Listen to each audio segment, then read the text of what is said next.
So, the entire history of Middle-earth. That's what we're doing tonight, or this morning, depending on when you've put this on. All of it from the very beginning, which is to say, before there was a beginning, before there was a world, before there was time or light or anything that would later become recognizable, all the way through to the end of the Third Age and the quiet, slightly melancholy years that follow. It's a lot. Tolkien spent the better part of 50 years building this world, and I think that fact deserves a moment before we start, because it's actually kind of staggering when you think about it.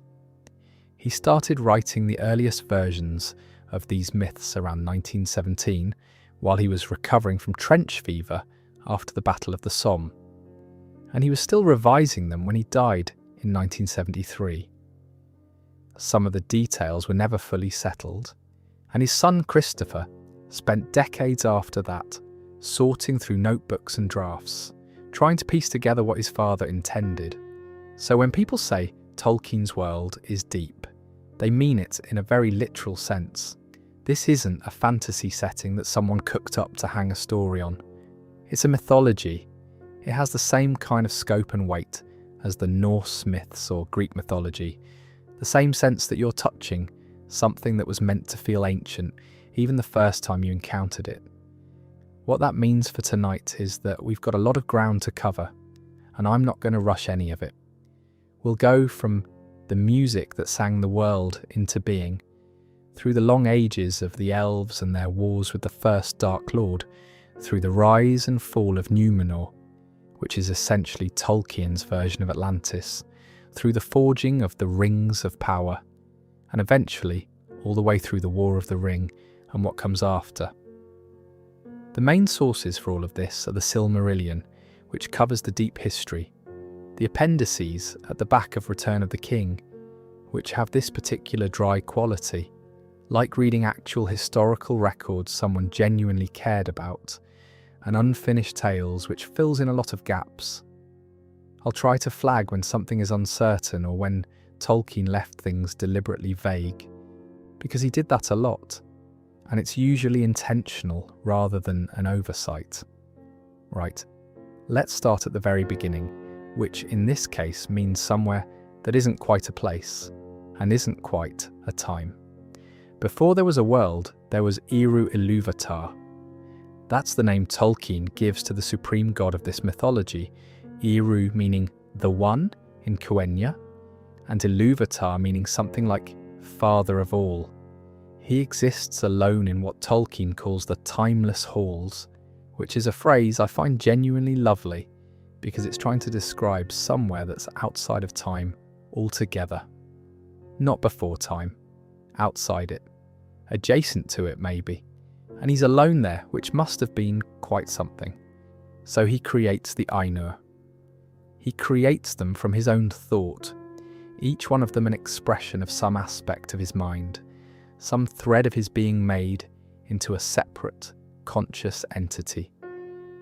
The word Ainur just means the holy ones in Quenya, and they're essentially angelic beings, enormously powerful and beautiful, each one distinct in their nature and their interests.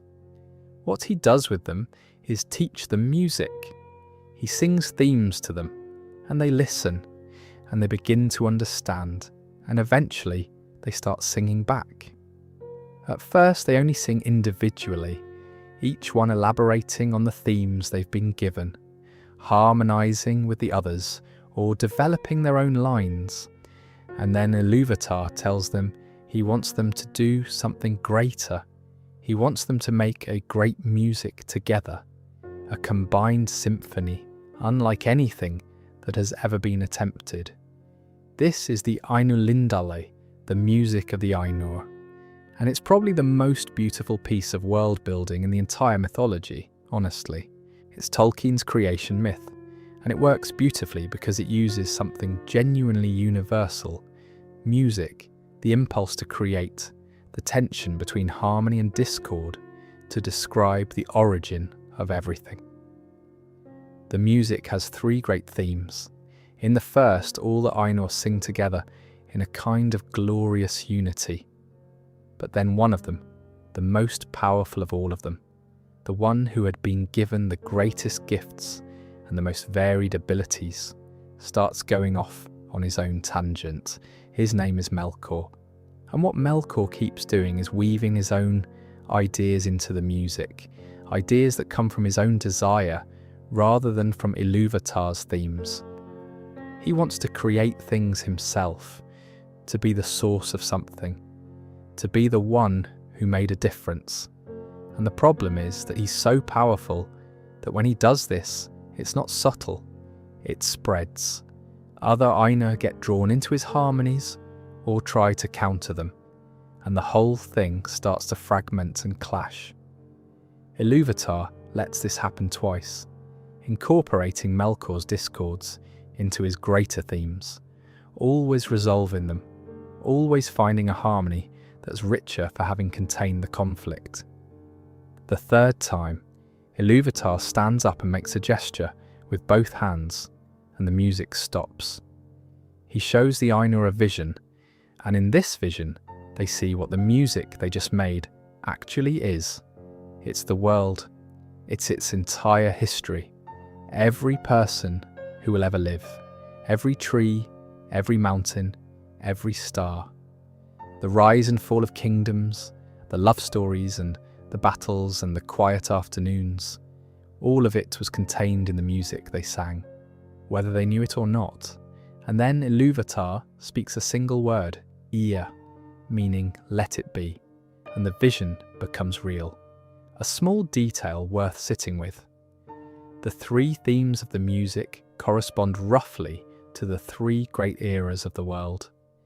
The first theme is the shaping of the world before the children arrive.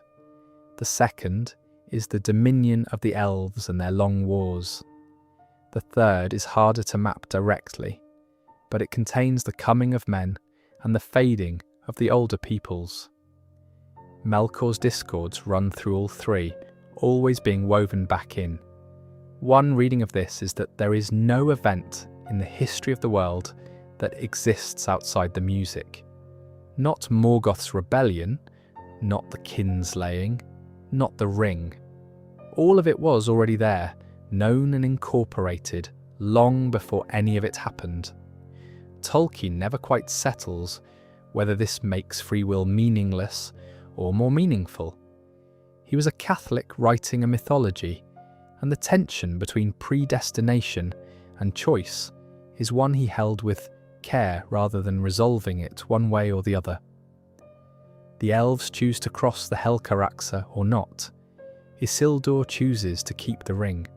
Frodo chooses to volunteer at the council. All of it happens within the music, and all of it is genuinely chosen. How those two things coexist is left as something you have to sit with rather than solve. There's something I find almost unbearably moving about this. The idea that the world and everything in it exists because a group of beings made music together and one of them tried to dominate it, and yet even that attempt at domination was woven into something beautiful, that nothing is wasted, not even the discord. Melkor's rebellion doesn't end here, but the shape of everything that follows is already there, in the music, if you know where to listen.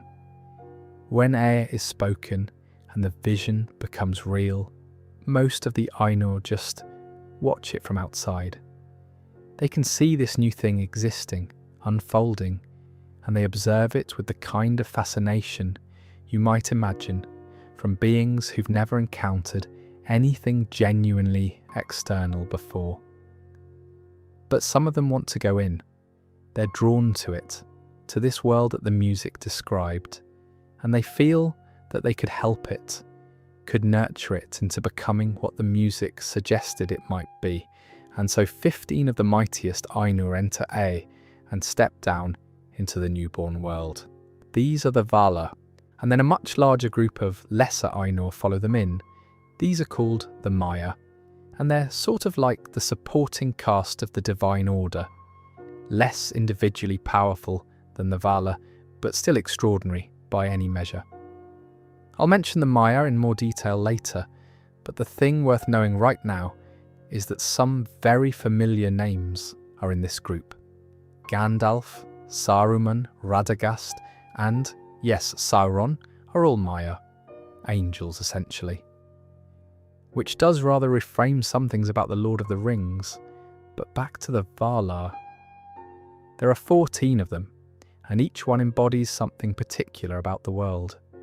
Manwë is the king of the Valar, lord of the air and the winds, and the one who is most aligned with Ilúvatar's purposes, the most genuinely good of all of them. His spouse is Varda, who makes the stars and is venerated above all others by the elves. When they call out to Elbereth in moments of peril, they're calling to her. There's a real tenderness in how Tolkien describes Varda, this sense that starlight is somehow personal, like a message. Ulmo is the lord of waters, all waters, rivers and seas and rain. And he's a strange one, even among the Valar. He never married, he rarely lives on land, and he has this habit of appearing to people in wild, unexpected moments, speaking through the sound of waves. He never quite stops caring about Middle-earth the way some of the others do, even in the long ages when it seems like the Valar have withdrawn from it. Auli is the craftsman. He loves making things, shaping material into new forms. He's the one who teaches the elves smithcraft, and later the one who, in a fit of impatience and longing, actually makes the dwarves himself before the children of Ilúvatar arrive. More on that shortly. His spouse is Yavanna, who tends to growing things.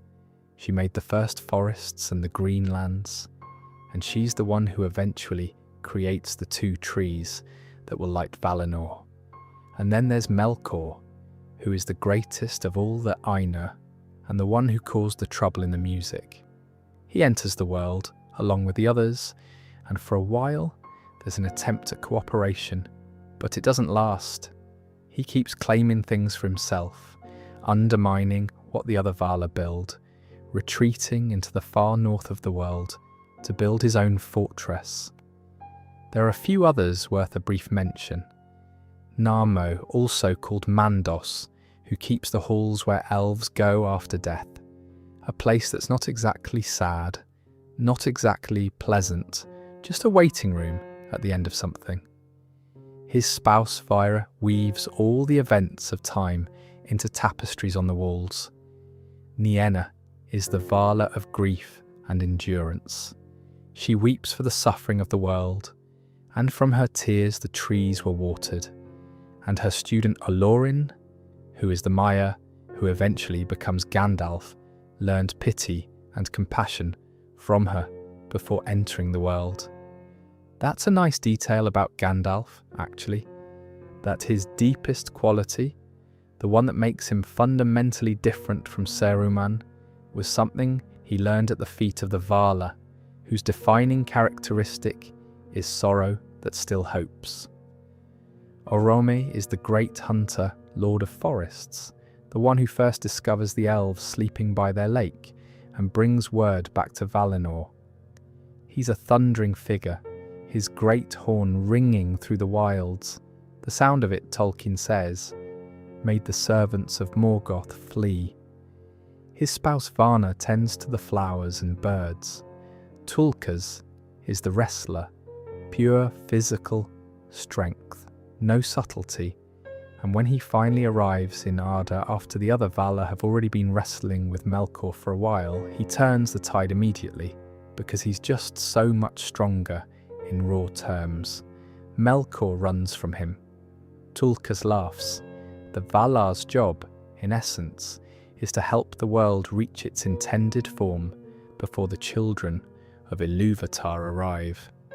The elves first and then men. And that job is complicated enormously from the very beginning by Melkor's interference.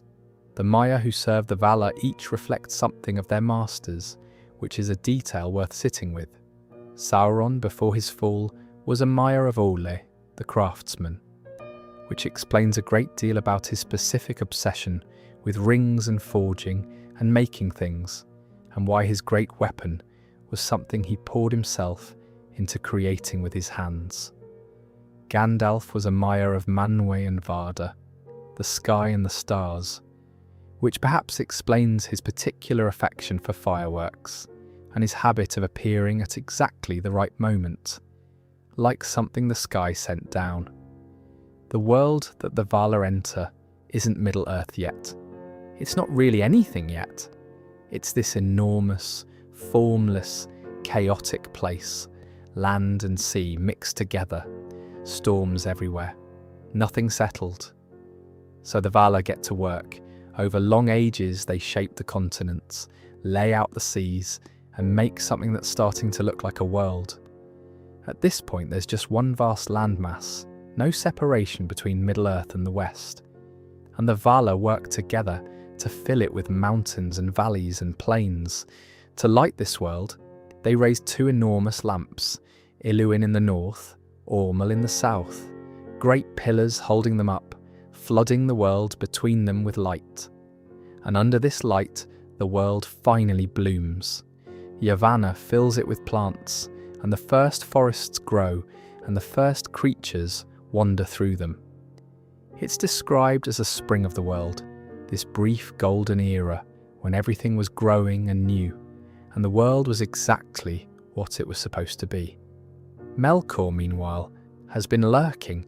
He'd gone off to the far north and dug himself a great underground fortress called Utumno, and from there he'd been doing what he does, sending his influence out into the world, corrupting the edges of things, twisting the plants in the north into darker forms, breeding creatures in the dark. And then he makes his move. He attacks the two great pillars and breaks them. The lamps crash down, the pillars shatter, and the seas rush in where they fall, fundamentally reshaping the world. The single landmass is split and changed. The Valar try to save what they can, and mostly can't. Almost everything they'd built in that first spring is destroyed or damaged or lost. After this, the Valar do something significant. They retreat. Not forever, not entirely, but they leave Middle-earth itself to its fate for a while and go to the far western land of Aman, which is also called Valinor after what they build there. They withdraw to this blessed realm across the sea, and they make it beautiful and safe, and they leave Middle-earth in a kind of twilight, dark under stars but without real light. There's something slightly sad about this moment in the mythology. The Valar are powerful, but they're not all powerful, and Melkor's unpredictability keeps wrong-footing them. Every time they build something, he finds a way to attack it sideways. And their response, withdrawing to safety rather than directly engaging, is a decision that haunts the mythology for ages. Because Middle-earth is left without much protection, the people who eventually awaken there will be doing so in a world that its guardians have mostly abandoned for somewhere nicer. Once the Valar are settled in Valinor, the great work of that era happens.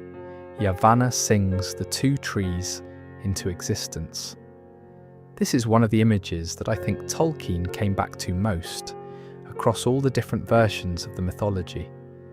The two trees are just a genuinely beautiful idea, and the fact that everything in later ages traces its light back to them is something that runs through the whole thing like a thread. Telperion is silver, and sheds a soft silver dew when its light is at the full. Loreley is gold, and its light is warm and almost liquid, like late afternoon in summer.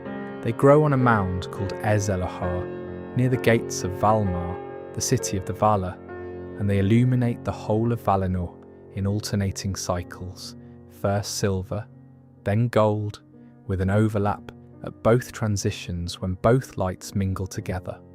The mingling of the lights of the two trees is described by Tolkien as the most beautiful light the world ever knew. Everything after it is a copy or a remnant or a reflection. The light of the sun that we have now is derived from Laurelin's last fruit, the moon's light from Telperion's last flower. And even before that, the light of the Silmaril, the three jewels at the heart of everything that happens in the First Age, contains this same original light preserved in crystalline form. It's worth pausing on the dwarves here, because this is when they enter the story in their own quiet way. Auli, the craftsman Vala, is intensely curious about the children of Ilúvatar who are supposed to arrive eventually, the elves and then men, and he's so impatient to have someone to teach his craft to that he secretly makes 7 beings himself, the Dwarf Fathers. He fashions them underground, gives them a language, teaches them, builds them tough and strong, because he imagines they'll need to endure a world that still has Melkor in it. Ilúvatar finds out immediately, of course, and confronts Aula, who doesn't try to make excuses, just admits he got carried away and offers to destroy what he made. And here's the thing, Ilúvatar doesn't let him. He's moved by the genuine love Aula has for his creations, and so he gives the dwarves real souls. He just puts them to sleep until after the elves awaken, because the order of things matters to him. The dwarves sleep under mountains until the time is right. Aula hides them in 6 places, and one of them, Durin the Deathless, will wake first, alone under the sky in the misty mountains, and will look into a lake and see the stars reflected, and will name himself their father. There are also the Ents who come about in a somewhat similar fashion. Yavanna, learning what Owl did, asks Manwë for guardians of the forests to protect the trees from axes, and is told that eventually such things will come. Tolkien's world is full of these small origin stories embedded in the larger one, and they give the sense that every part of it has a reason for being exactly what it is. The years of the trees last an enormous span of time. The count of years in Valinor runs differently to what we'd recognise. Valinorian years are much longer, and at the beginning of this era, the elves have not yet awakened. The world is very old by the time the first eyes open. The elves wake up by a lake. Specifically, they wake up beside a lake called Cuivienen in the far east of Middle-earth, and the first thing they ever see is stars. No sun, no moon, both of those will come later.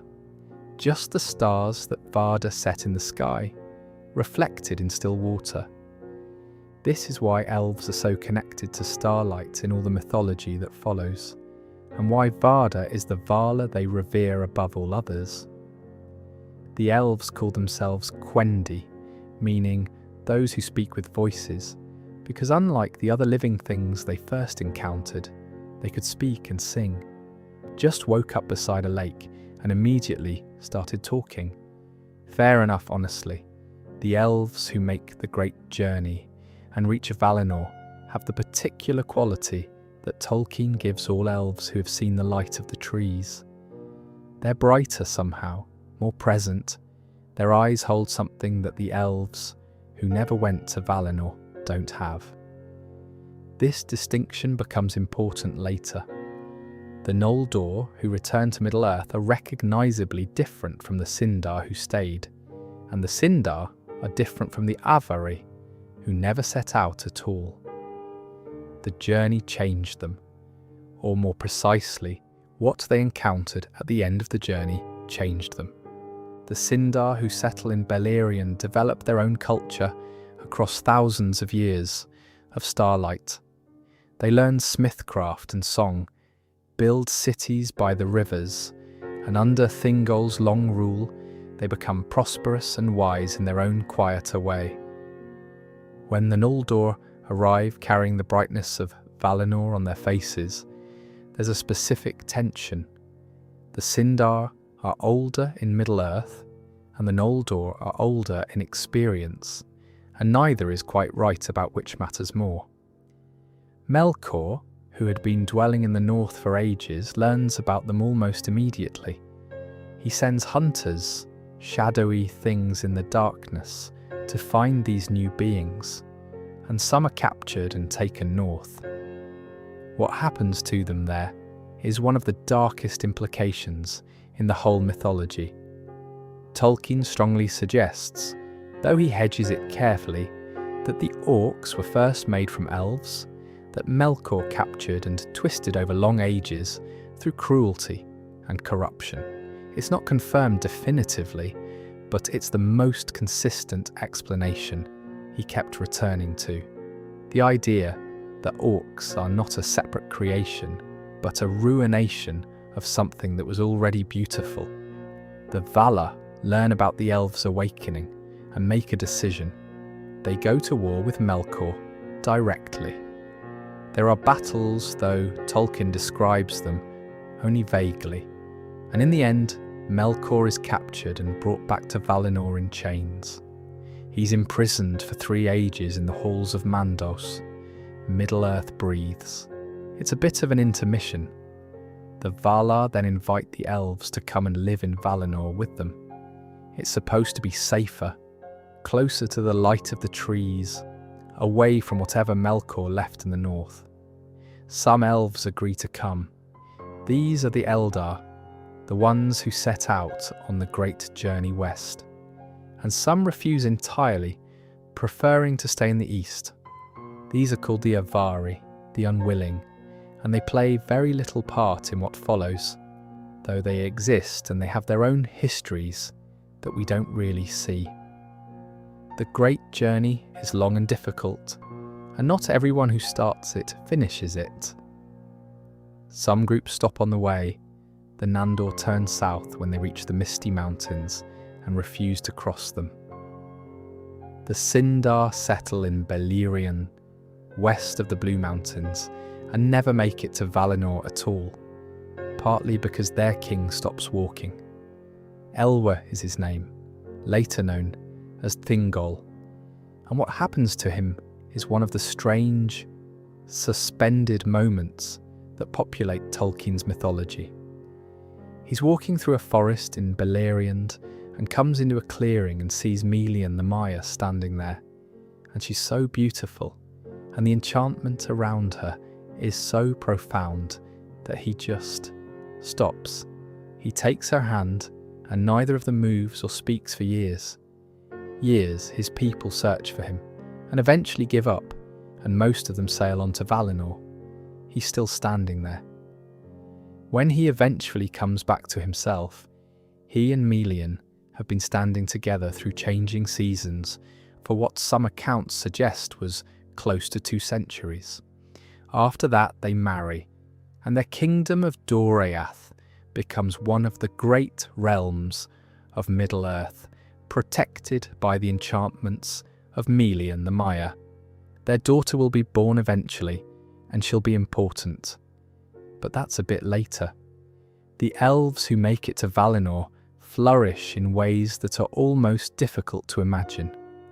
They have the light of the 2 trees, the company of the Valar, and thousands of years of essentially uninterrupted peace to learn and build and create. It's the golden age of the elves, and the Silmarillion spend some time describing what that looks like. The Vanya, the fairest of the 3 kindreds, live closest to the Valar and spend most of their time in their presence, and eventually they become somewhat separate from the concerns of the rest of the world. The Noldor are different. They're the craftspeople, the scholars, the restless ones. Where the Vanya tend toward wisdom, the Noldor tend toward knowledge, and the difference matters. They learn smithcraft from Ola. They build things, investigate things, name things. They write histories, and they produce, eventually, the greatest individual mind that Tolkien's mythology ever describes. Feanor. He's worth taking a moment with, because he's central to everything that happens in the First Age, and he's one of the most interesting characters Tolkien ever created. The son of King Finwë, Feanor is described as the greatest of the Noldor and the greatest craftsman who ever lived. surpassing even the dwarves and even his own people, working in stone and crystal and word and thought with a facility that left other craftsmen standing still. He's also, to be fair, extremely difficult, proud, possessive, suspicious, brilliant in ways that curdle into intensity rather than warmth. His mother died young, or as close to dying as an elf gets, and that loss shaped him into someone who clung fiercely to the things he loved. He creates the Silmarils, 3 jewels, made over a very long period with all the skill he possessed.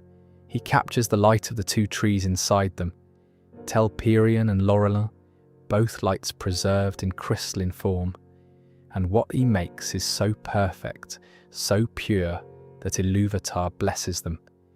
Anything impure or evil that touches them will burn, and they cannot be unmade. While all this is happening, Melkor is released from his imprisonment in Mandos. He served his sentence. He seems penitent. He's allowed to walk freely in Valinor under supervision. This is where things go wrong, because Melkor is not penitent. He is the opposite of penitent. He's been watching and waiting and thinking for 3 ages.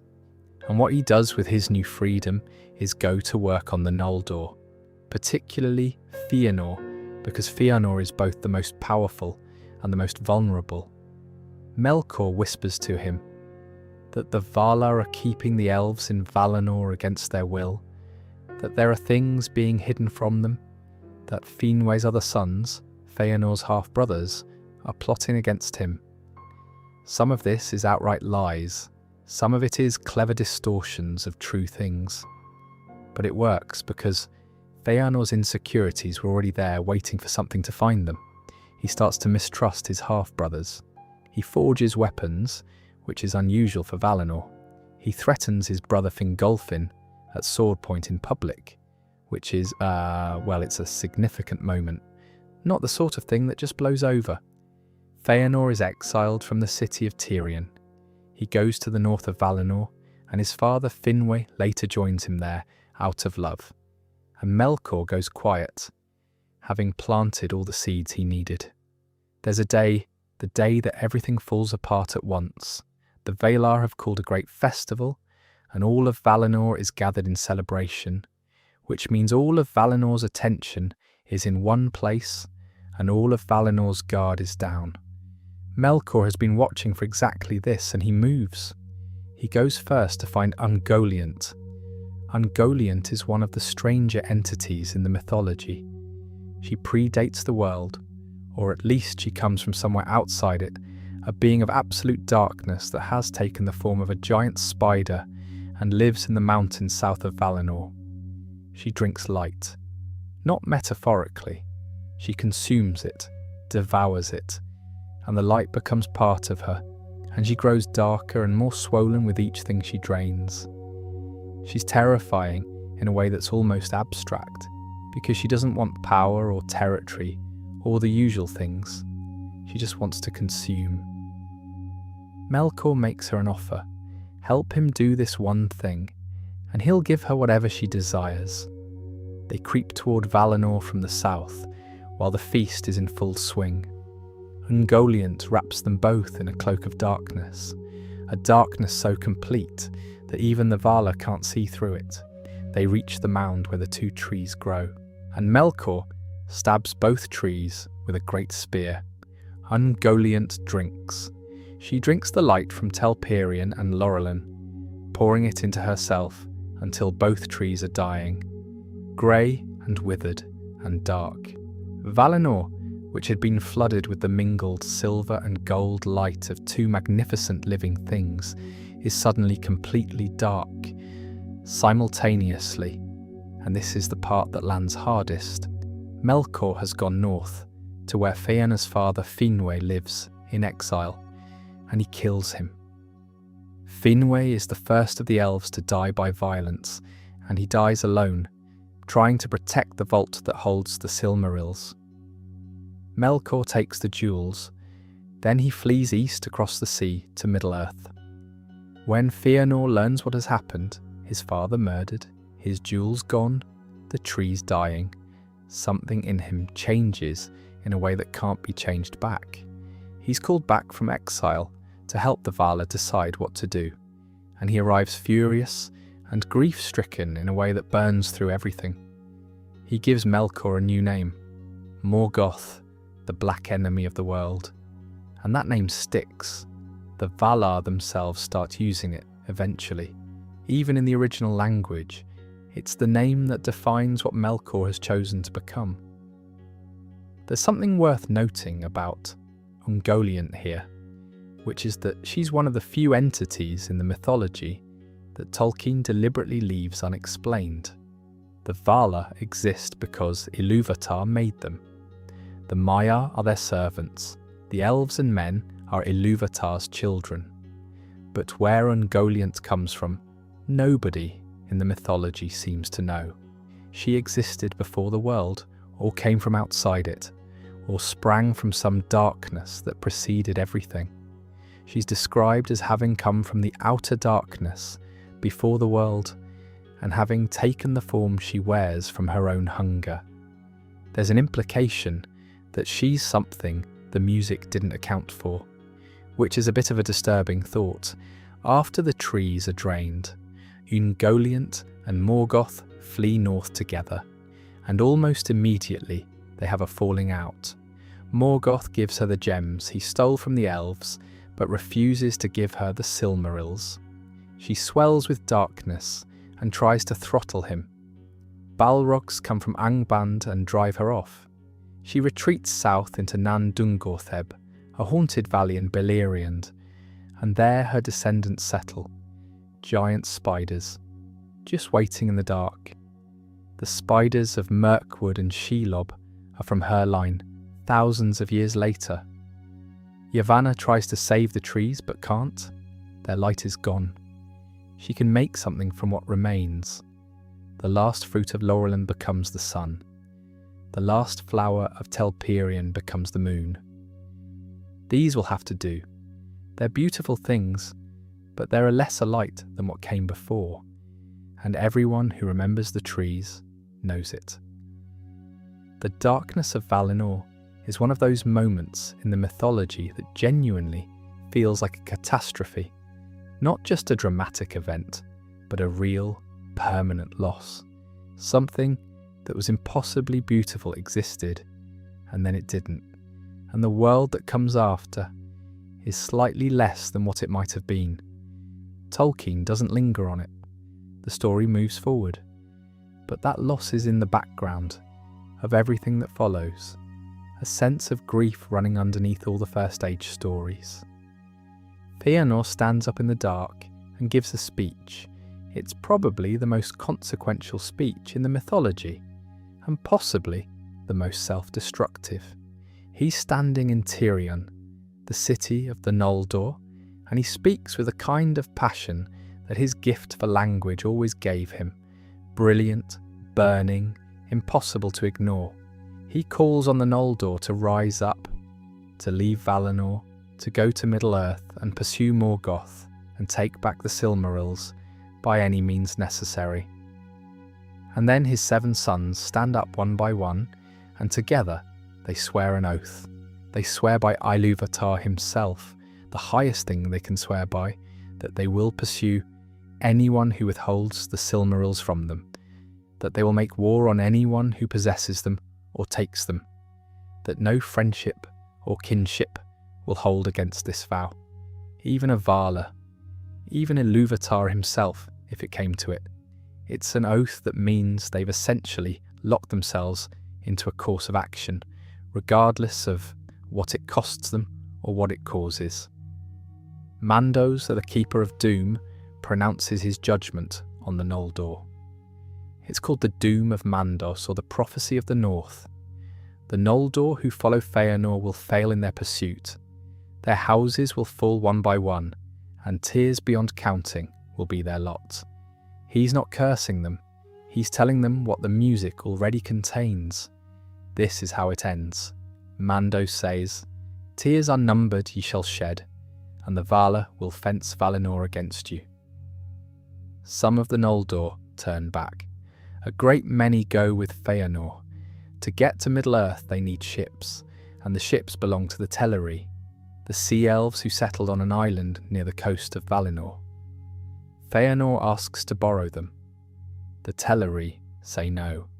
Feanor's people take them by force, and there's a battle at the harbour of Alqualonda in which elves kill other elves for the first time. This is the kinslaying, and the guilt of it lies on the Noldor for the rest of the age. When they reach the north, there aren't enough ships for everyone. Feanor takes his own people and his sons across in the ships, lands them on the shores of Middle-earth, and then burns the ships. He doesn't go back for his half-brother Fingolfin and the thousands of Noldor who are supposed to cross next. Fingolfin, standing on the shore, watching the distant fire in the dark, makes a decision that I find quite remarkable. He turns north. There is a path to Middle-earth across the grinding ice of the far north, the Helcaraxa, which is essentially a hellish version of the Arctic, full of moving ice masses and freezing sea and darkness. He leads his people across it. It takes years. Many die, but they make it. The first moon rises as they arrive on the shores of Middle-earth. The first sun rises shortly after, and the elves in Beleriand, who have lived their whole lives in starlight, see it for the first time and are afraid of it. Some hide, others welcome it. The Noldor coming across the Helcaraxa in their grief and cold see the new light as a signal that the world is changing. The First Age, properly speaking, has begun. Beleriand is the land west of the Blue Mountains, and for several hundred years, it's where the whole drama of the First Age plays out. It's a beautiful land, as it happens.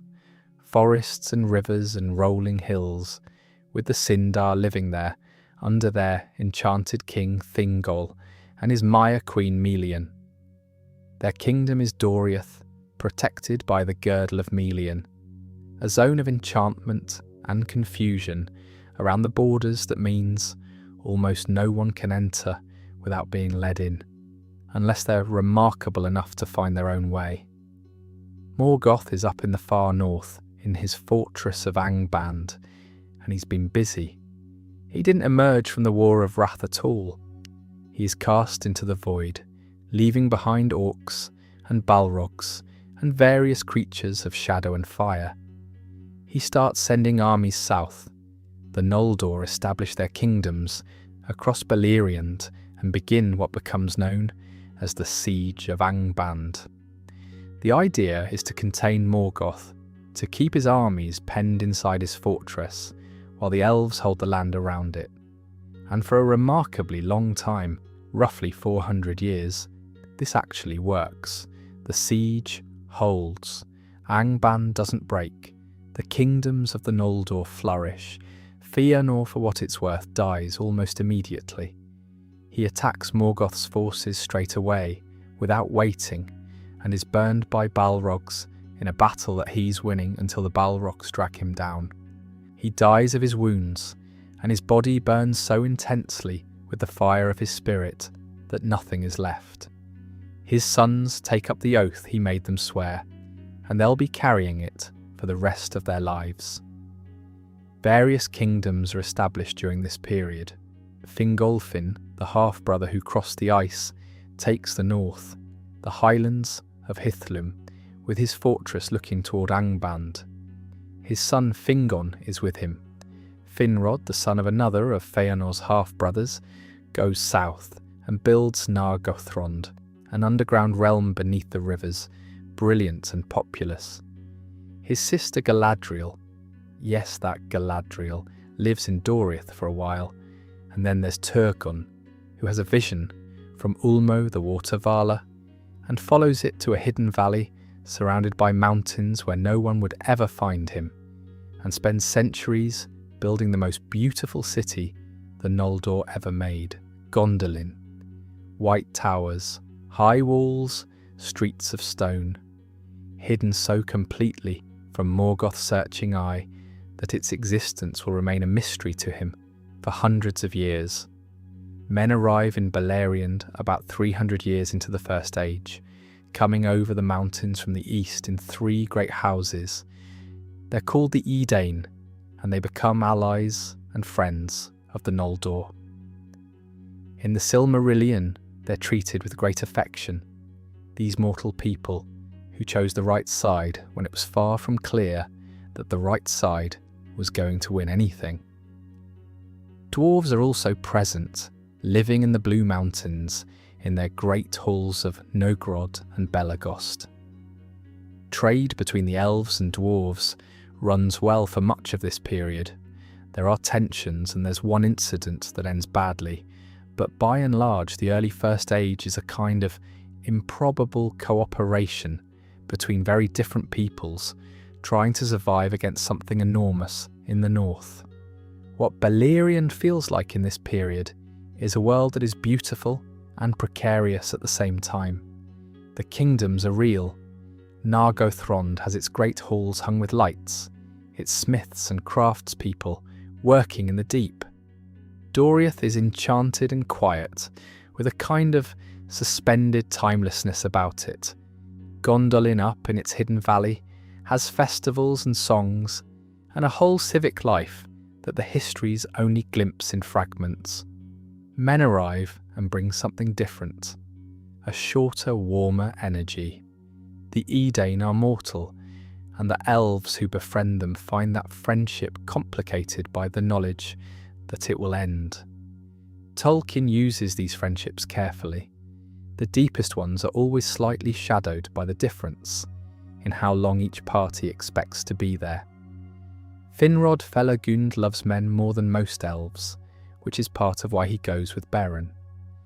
The elves and men together build a world that is not exactly thriving. Morgoth is always in the north, and the siege is always costly, but it is working. It holds. And there is a specific quality to things that hold under pressure that Tolkien understood better than almost any other writer. They become more beautiful for holding, not less. There are several great individual stories that happened during the First Age, what Tolkien called the Great Tales, and they're worth spending time with, because they're where the mythology comes alive in the way that longer historical narrative can't always manage. The most important of them is Beren and Luthien, and it's also the most personal story in the entire legendarium, because Tolkien wrote it as his own love story. He and his wife Edith are buried with those names on their headstones, which tells you something about what this tale meant to him. Beren is a mortal man, one of the Edain, and he ends up alone in Beleriand after most of his people are killed. He wanders for years, essentially a ghost in the wilderness, surviving through a combination of luck and stubbornness. Eventually, he crosses the enchanted border of Doriath, enters the most protected kingdom in Middle-earth, alone, which should be impossible. He walks through the forest of Doriath in summer and comes to a clearing, and he sees Luthien. She's the daughter of Thingol and Melian, and she's described as the most beautiful being who ever lived in the world. But more than that, she has the power that comes from being the daughter of a Maya, an extraordinary ability to enchant and sing with a force that bends reality somewhat. She's dancing in the forest when Beren sees her, and he's struck so completely dumb that he doesn't speak. He just follows her. She disappears. He wanders, calling her name. Tinuviel he calls her, which is a name for the nightingale, until she appears again and eventually looks at him directly and is caught as he was caught. Her father Thingol is furious, an immortal elvish king whose daughter has fallen for a mortal man who wandered in from nowhere is not likely to be enthusiastic about this development. So he sets an impossible price for her hand. Bring me a Silmaril from the crown of Morgoth. This is meant as a death sentence, politely worded. What follows is one of the greatest quests in the mythology. Beren sets out, is joined by Finrod Felagund, the king of Nargothrond, who owes Beren's family a debt, and after they are captured, Finrod dies protecting him in Sauron's dungeons. Yes, Sauron is in this, as one of Morgoth's chief lieutenants. Luthien escapes from her father's protective custody, finds Beren, and they continue together. She stands before Morgoth in his own hall with Sauron's great wolfhound Huan beside her, and she sings. The song she sings is so powerful that Morgoth himself nods, and all his court with him, and every orc in Angband, and even the Balrogs, everything in that hall sleeps. Beren cut a silmaril from Morgoth's iron crown. They get out. Beren loses the hand holding the jewel to the great wolf Karkaroth, who bites it off and swallows it, and then goes mad because the silmaril burns him from inside. Beren dies of his wounds. What Tolkien does at this point is quietly extraordinary. Luthien goes to the halls of Mandos and sings before the Vala, who judges the dead, and it's said that the only time Mandos ever wept was hearing her song. She's given a choice: go to Valinor and be healed, or return to life as a mortal woman to be with Beren. She chooses mortality. They live out their lives together and die. Luthien is the first elf who voluntarily gave up immortality for love of a man. Tolkien's way of saying that the story of a person's life can be worth more than the length of it. While Beren and Luthien's story has a certain bittersweet beauty to it, the other great tales of the First Age tend to run darker. Tolkien was writing in the shadow of the Somme, and you can feel it. Gondolin is the hidden city Turgon built in a mountain valley, so carefully concealed that Morgoth's spies search for it for centuries and never find it. Eagles patrol the mountains around Gondolin to kill any spies of Morgoth who might accidentally discover the pass. The city itself is described with real love in the mythology. 7 gates, towers and fountains, streets that Tolkien filled with details. The way you fill a place you genuinely love with details, it can't last. Hidden things in Tolkien never quite last, but for a long time it does, and it stands as something to hold on to through the grimmer parts of what follows. Húrin is a lord of men, one of the great human warriors of the First Age, and he's captured alive by Morgoth after a battle. Morgoth wants information. Where is Gondolin? Húrin doesn't give it. He refuses and keeps refusing, through whatever Morgoth does to extract it. So Morgoth places him on a high seat in Angband, where he can see across the world, and curses him. He will watch everything that happens to his family, unable to intervene, and nothing Húrin's kin do will prosper. Then the story follows Húrin's son, Turin Turambar. Turin is perhaps the most tragic character in Tolkien's writing. The Silmarillion contains a condensed version of his story, but there's also a full book, The Children of Húrin, which gives it the space it deserves, and which I genuinely recommend if you want to feel terrible in a literary way. He's raised in Doriath after his family scattered. He kills a Sindarin lord by accident, misunderstanding, bad luck, and his own fierce temper, all contributing equally, and flees rather than face judgment. He becomes an outlaw. He's brilliant and dark and loyal in ways that always seem to cost the people around him. He ends up in Nargothrond, the underground kingdom of Finrod, who was dead by then, killed while protecting Beren. He effectively takes over and convinces them to change their strategy from concealment to open warfare, which is a mistake because it lets Morgoth know where they are. Glaurung arrives.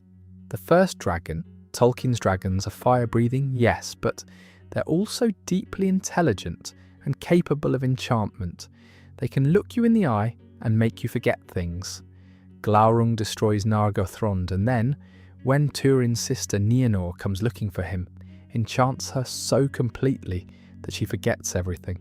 Her name, her family, her brother's face. Turin and Nienor meet as strangers, and fall in love and marry without either of them knowing their siblings. When the truth is eventually revealed by Glaurung himself, dying with the specific cruelty that seems designed into the curse on Hurin's house, Nienor throws herself into a river. Turin kills himself on his own black sword, Gurthang, which is a sword so caught up in the curse that it agrees to the killing. It's a lot. Even Tolkien acknowledged that Turin's story was the darkest thing he wrote.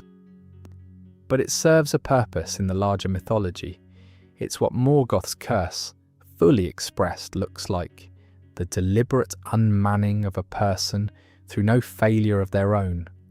Hurin is eventually released and staggers across the ruins of everything he loved. He makes it to Doriath eventually, carrying the Silmaril that Beren and Luthien retrieved from Morgoth, and in his grief and bitterness, he sows more damage even there. The curse doesn't lift even when the man carrying it is free. The fifth great battle of the First Age is the one that really breaks things open.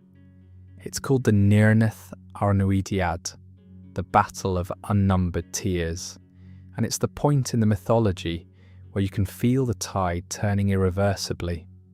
The name itself is a bit of an indicator. The idea behind it is sound.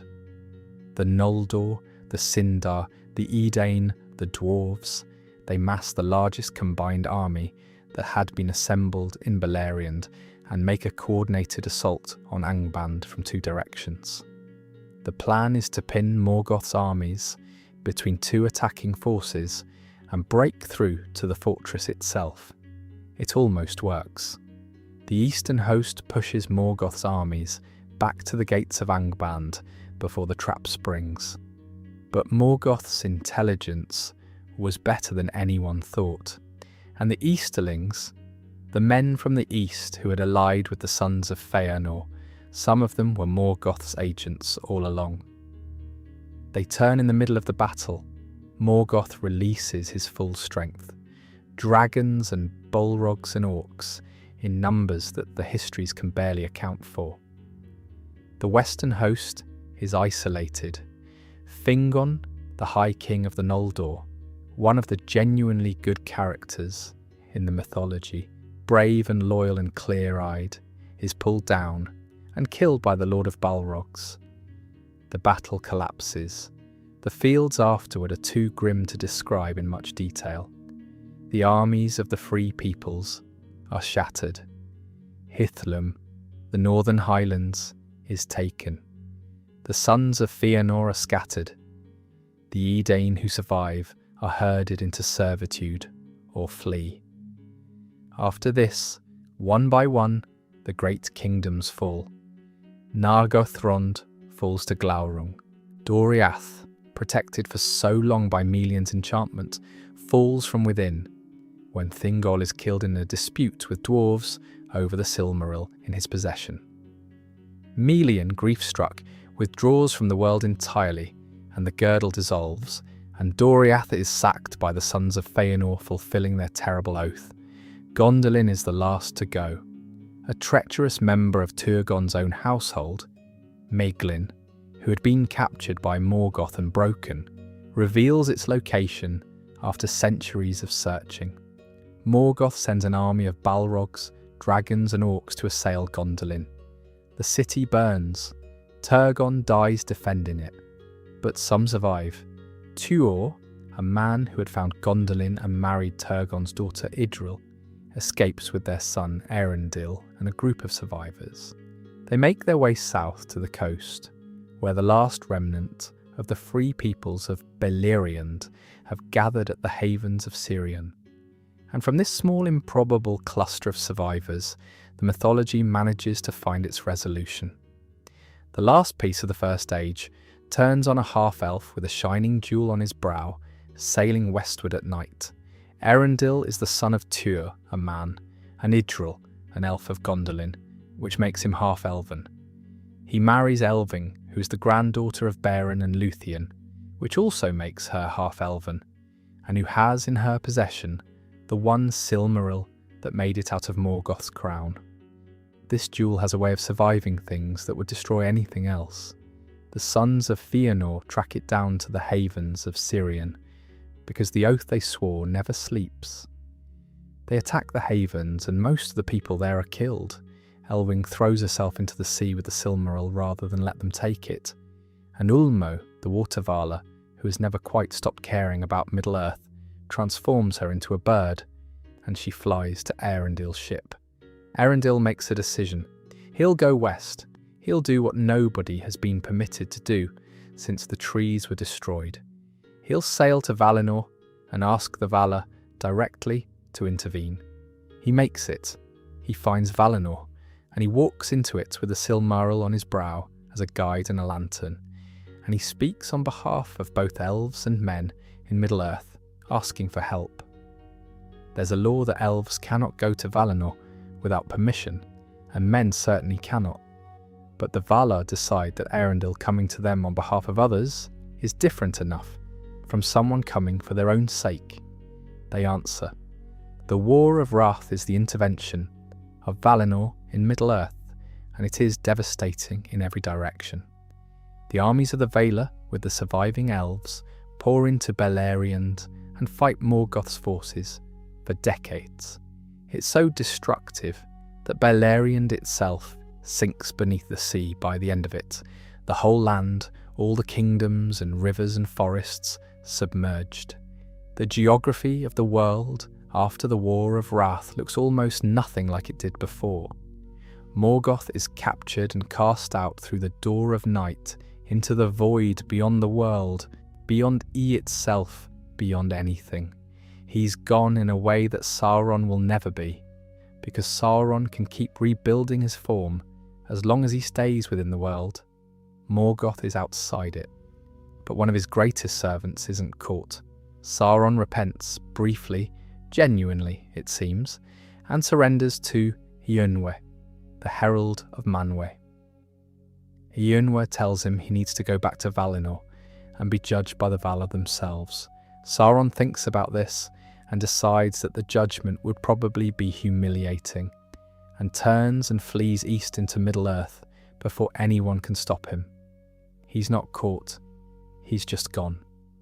Arundel doesn't get to come home. He and Elwing are given a choice about their nature.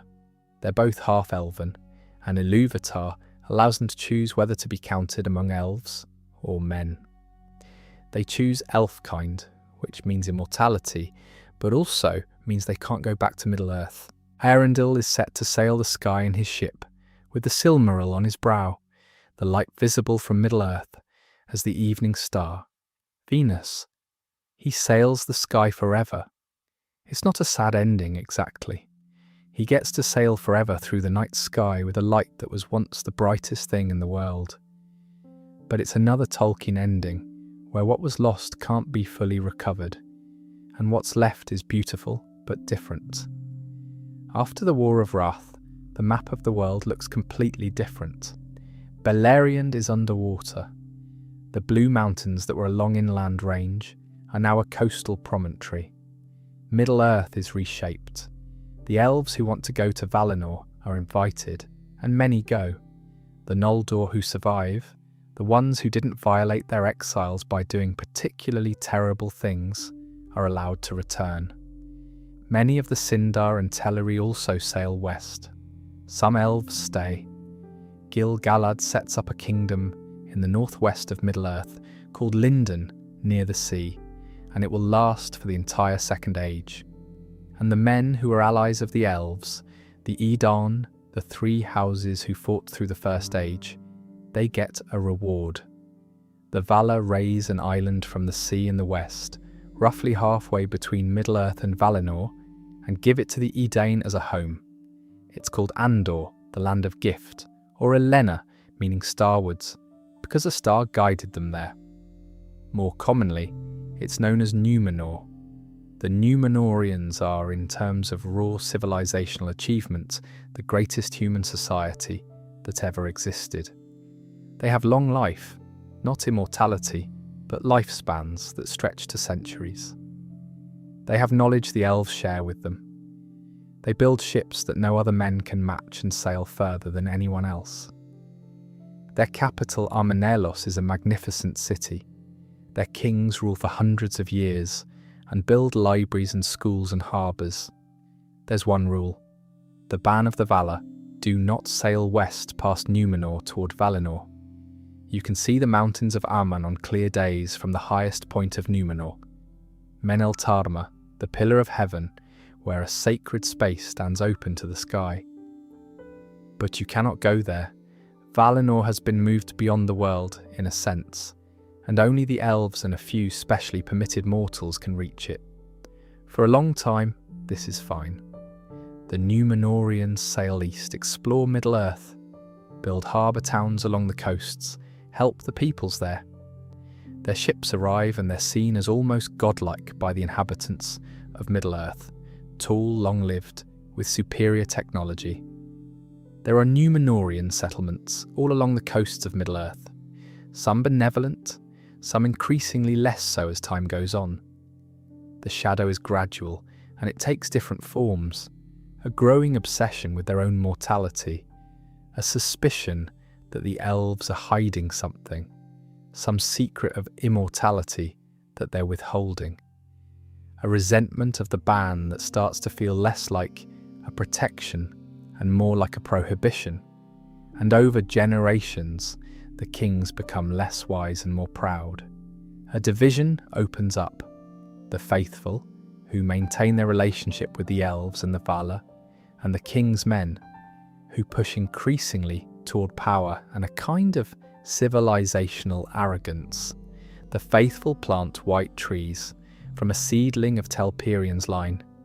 This is where the white tree of Gondor ultimately originates, through a chain of seedlings preserved across ages. Numenor at its height is something the mythology genuinely mourns, because you can see where it's going, and it's going there slowly enough that you have time to grow attached to what it is before it becomes what it becomes. While Numenor is growing and prospering in the west, something else is happening in Middle-earth itself. Sauron has been very patient. After escaping the ruin of Morgoth's forces at the end of the First Age, he hides in the east for a long time, recovering, gathering strength gradually.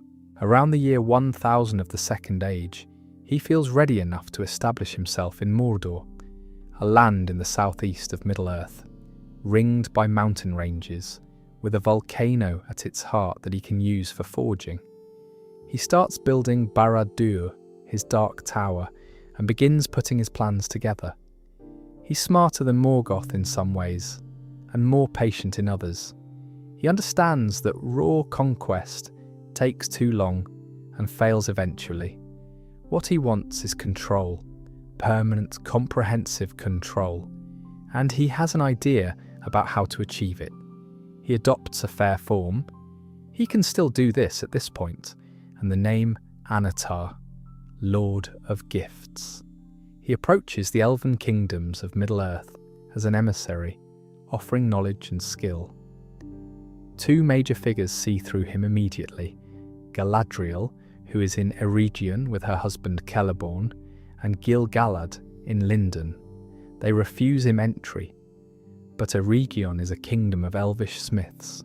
Noldor, who stayed in Middle-earth after the First Age and settled near the mines of Moria, which the dwarves of Khazad-dûm work on the other side of the mountains. The leader of those smiths is Celebrimbor, the grandson of Feanor, the last of that line. And Celebrimbor is brilliant and ambitious, and it turns out not quite wise enough to resist someone who speaks the right language about craft and skill. Galadriel leaves Eregion. She and Sauron just cannot be in the same place. Celebrimbor works with Anatar over decades, and together they forge the Rings of Power, 16 rings of various powers and natures, for different purposes. Then Sauron goes home to Mordor and forges one more. He pours a huge portion of his own will and power into the One Ring. It's essentially the container for a significant part of who he is, and with it he can, if the other rings are being worn, perceive and influence their wearers. He controls the controllers. The moment he puts it on, Every elf in Middle-earth wearing a ring feels it. They feel the intention in it. They understand instantly what's happened, and they take their rings off immediately. Sauron is not pleased. He goes to war over the rings, destroys Eregion, and kills Celebrimbor.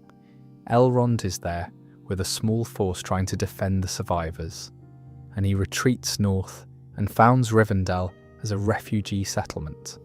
The 9 rings he distributes to mortal men, powerful men, kings and sorcerers, people who would benefit enormously from what the rings offered. Long life, strength, influence, they do get those things. They also, over centuries, lose their physical form entirely and become entirely subject to Sauron's will. These are the Nazgul, the ring wraiths, the 9 that haunt the Third Age. The 7 rings given to the dwarf kings have an interesting fate. Dwarves are harder to corrupt than men. They can't be turned into wraiths. Their nature resists that particular kind of hollowing out. What the rings do instead is amplify what's already there. Their love of gold and craft and accumulating wealth grows into something obsessive and consuming. The treasure hoards that dwarf lords build under the rings are legendary, and they're also somewhat ruinous. Several of the dwarf rings are eventually reclaimed by Sauron through war or treachery, and the others are consumed by the fire drakes. The rings are less successful than Sauron hoped, but the side effects on dwarvish culture are permanent. Celebrimbor, who makes the 3 rings alone without Sauron's involvement, hides them immediately when Sauron reveals himself. He dies rather than tell Sauron where they are. It's a quietly heroic death in a mythology full of larger deaths, and it matters.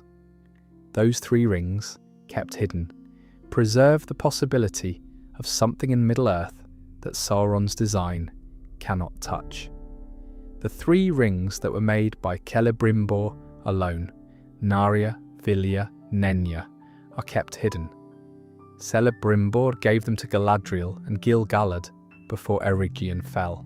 While Sauron has the one, they can't be used safely, so they sit waiting. This is the chapter that the people of Tolkien's world remember the way we remember the great catastrophes of our own history. As a turning point after which nothing was quite the same shape, Sauron's war against Middle-earth is going reasonably well for him in the middle of the Second Age, and then Númenor intervenes. They send a fleet that makes Sauron's armies simply retreat. The Númenorians are so powerful by this point that there's no engagement worth having. Sauron knows he can't win a military confrontation against them, so instead he surrenders. Voluntarily, he lets himself be taken as a hostage to Númenor. This is either an act of extraordinary strategic boldness or just one of the most interesting gambles in the mythology, and I think it's both. Within 3 years of arriving as a prisoner, Sauron has the ear of the king, Ar-Pharazôn. Within a decade, he's the most influential figure in Númenor.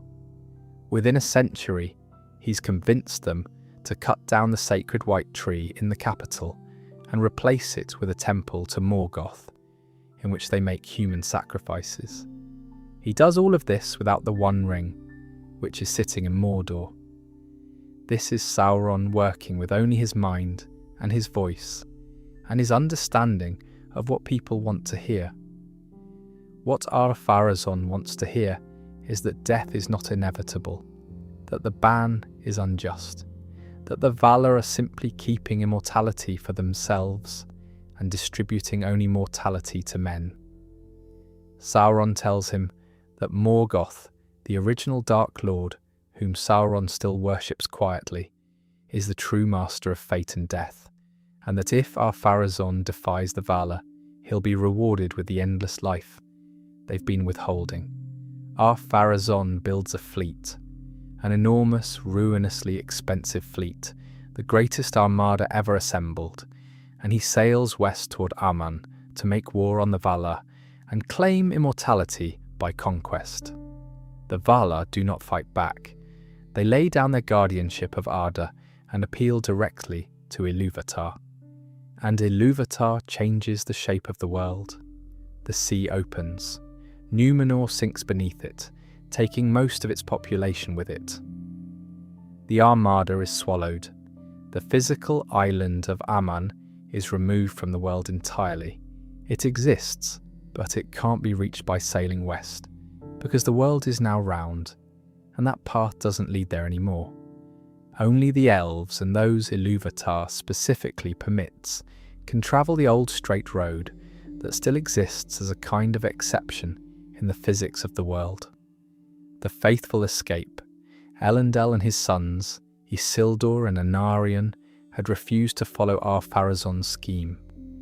They'd been prepared, loading ships with the things they needed: people, seeds of the white tree, the Palantiri, seeing stones, records, knowledge. They sail east on a great wave and are deposited on the shores of Middle-earth. Sauron is on Númenor when it falls. His physical form is destroyed. He can no longer take a fair form ever again. When he appears in body in the Third Age, it's as something terrible. But his spirit survives, and his ring is in Mordor, and he makes his way back to it. The faithful's escape is more organised than it might sound.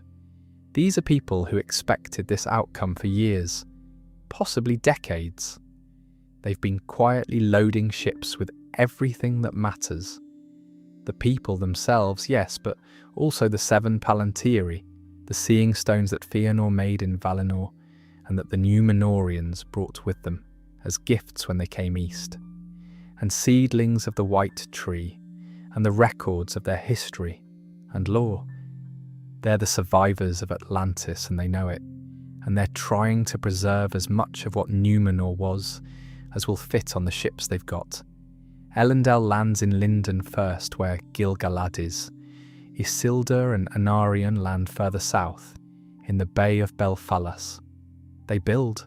Minas Anor and Minas Ithil are raised on the same side of the river Anduin, facing each other like pillars. Osgiliath is built between them as the capital. The white tree is planted in Minas Ithil's court. The seeing stones are distributed to the high towers and the tallest peaks. Sauron, whose physical form was destroyed in the drowning of Númenor, makes his way back to Mordor and the ring that waited there. He's diminished but not gone. He hates the exiles of Númenor in a way that goes past strategy into something almost personal. They escaped his work, and now they're building kingdoms on his doorstep. The geography of the world after the fall of Númenor is much closer to what we see in Lord of the Rings. The long coastal history of Númenorian influence on Middle-earth now has a follow-on. Elendil founds Arnor in the north. Isildur and Anarion found Gondor in the south. The exiled Númenorians, carrying their culture and their lineage and their trees and their seeing stones, remake themselves as the Dúnedain. Sauron slowly rebuilt his strength after the fall of Númenor. About a century after the fall of Númenor, he attacks Gondor directly, takes the city of Minas Ithil, and destroys the white tree that Isildur had brought with him. The tree's offspring is saved. That line of trees is going to matter later. The response is the last alliance of men and elves. Elendil bringing the forces of Gondor and Arnor together with Gil-galad's elven host from Lindon, the two of them marching on Mordor with the largest free army assembled since the War of Wrath. They fight the Battle of Dagorlad on the Great Plain outside Mordor. It's a major engagement and the Alliance wins it, but at cost. The marshes south of the Dead Marshes, which Frodo and Sam pick their way through in the Third Age, seeing the dead faces in the water. Those are the graves of this battle. The dead are still there, thousands of years later, trapped in some reflection of the water.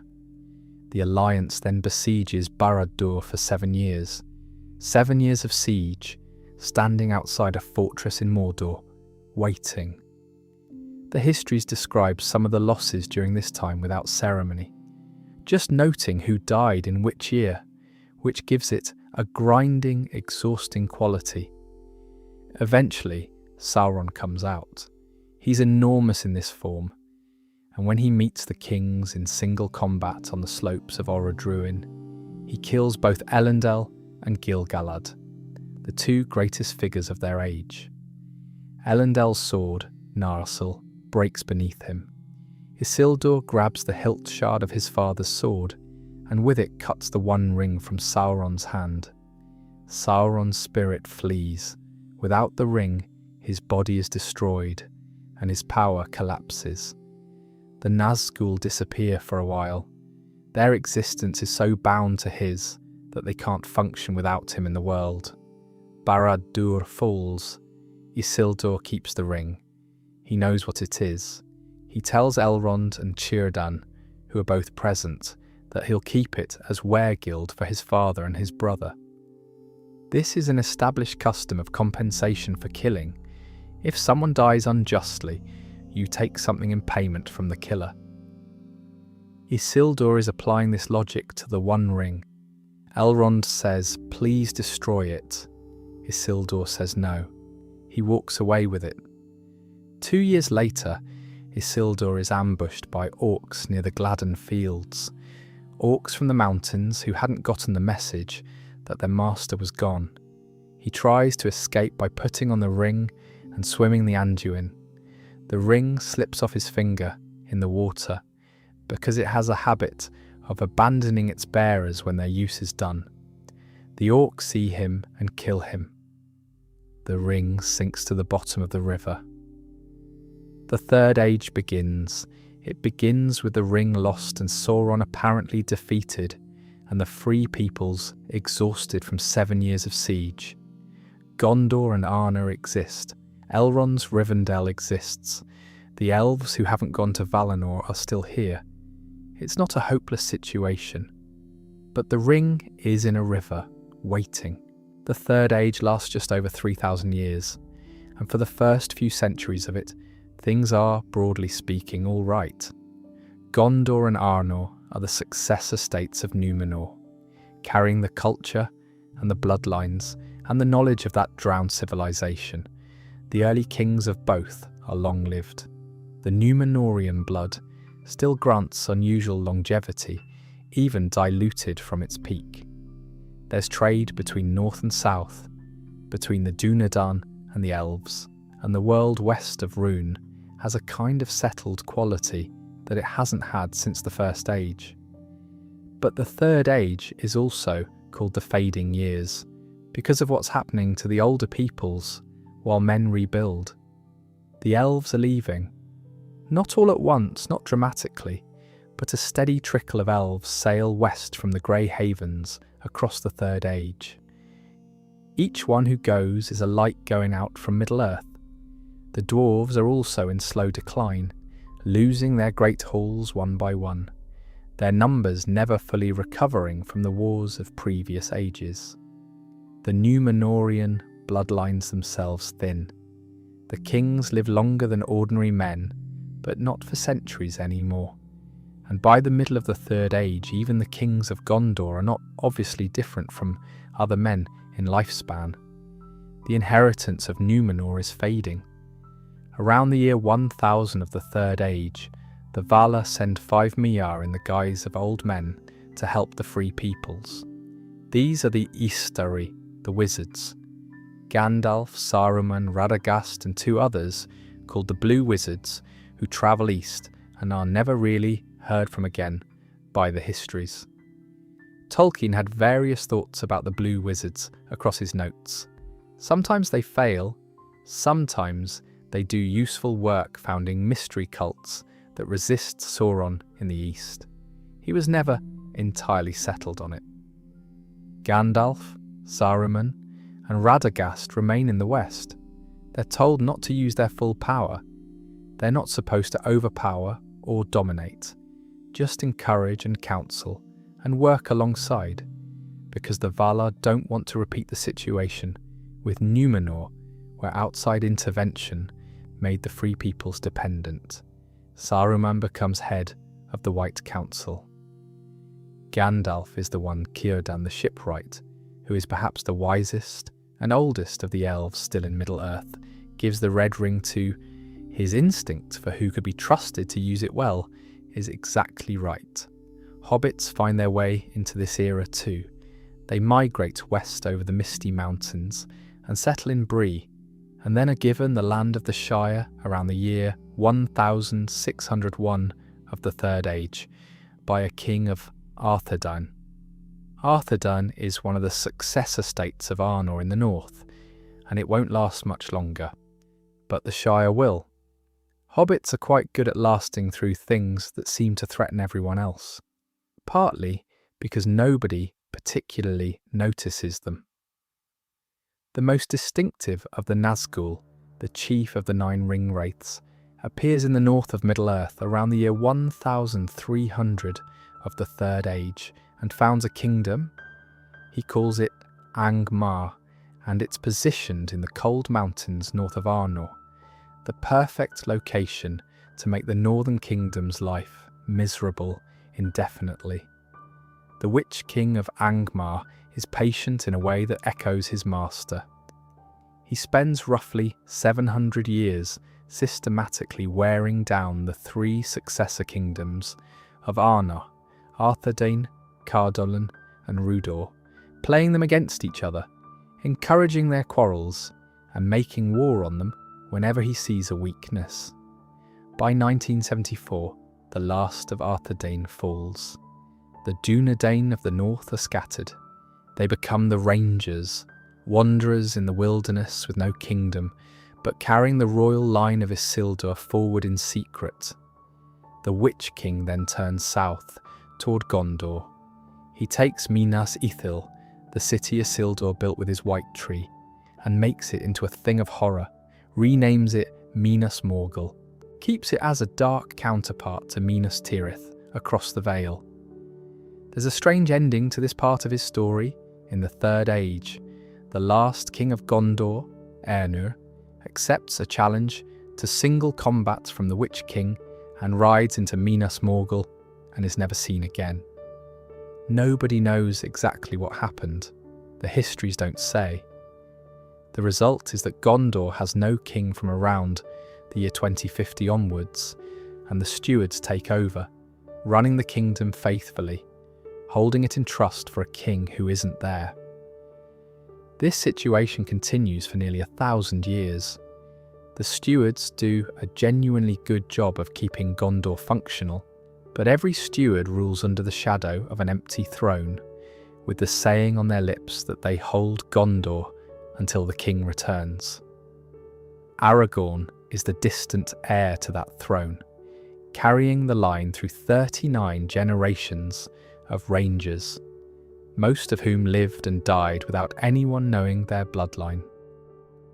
It's one of the quieter acts of preservation in the mythology, this family of wanderers who kept the knowledge alive through centuries of obscurity. Meanwhile, to the north, something is gathering in Mirkwood. Running alongside all the wars and kingdoms of the Third Age is the separate history of Durin's folk, the dwarves of Khazad-dûm, the greatest of all dwarf halls.